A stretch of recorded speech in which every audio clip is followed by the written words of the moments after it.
Well, there was a couple moments here where this game got a little scary. And honestly, I think some fans are not going to be really satisfied with this win.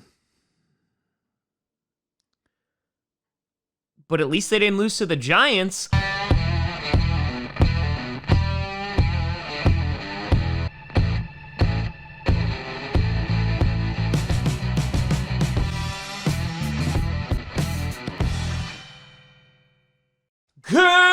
Grossi Packer Nation.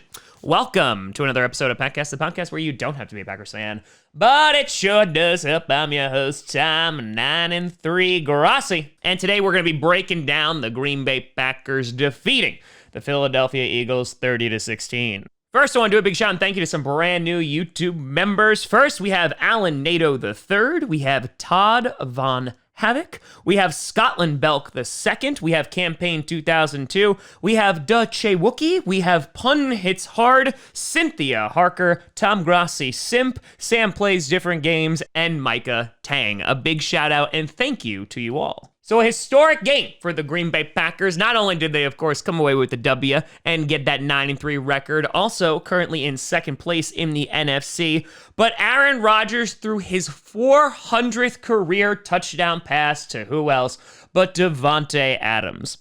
A little piece of trivia, too. You had Davante Adams catching Aaron Rodgers' 200th touchdown pass and now his 400th. Who will catch his 500?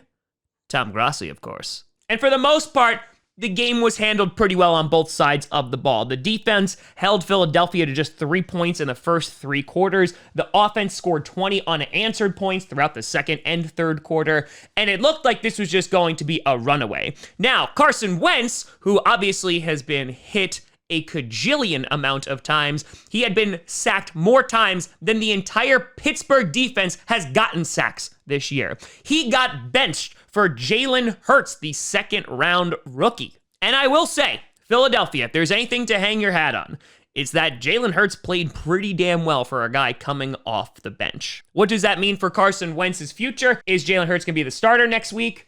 Kind of all up in the air. But considering how bad that offensive line is, it kind of makes sense that you put in a really mobile guy like Jalen Hurts because at least he can run away a little bit better. But breaking down what the Packers did on offense, Rodgers 25 for 34, 295 yards and 3 touchdowns.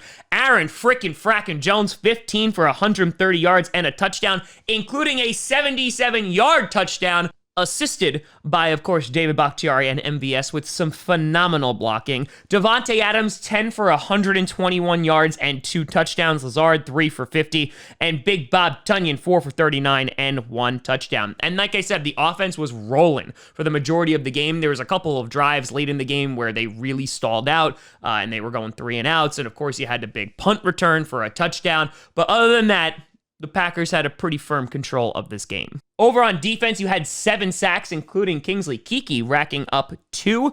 Darnell Savage getting the big game-ending interception. And the run defense has been kind of what the run defense has been. Statistically, it looked like they did pretty good. Watching it on tape, there were still some blatant errors. Also, there was some really terrible coverage out there. But for the most part, the defense held up.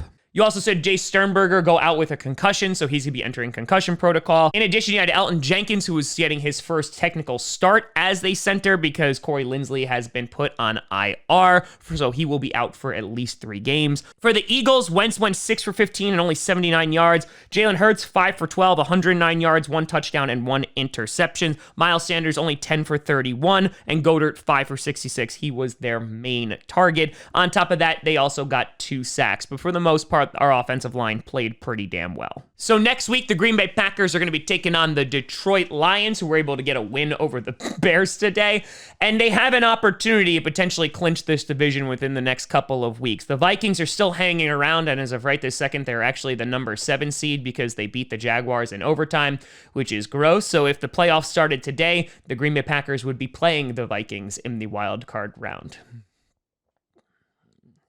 Ew. So Packers got it done today. We only have one really hard game left on the schedule, and that will be against the Titans, who did not look good against the Browns.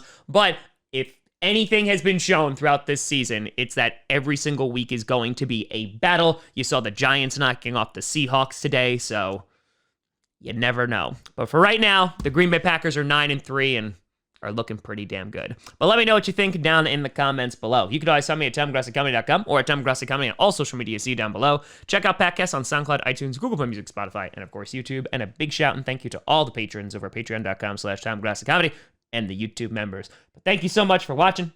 I'm Tom Grossi. And as always, go Pack Go.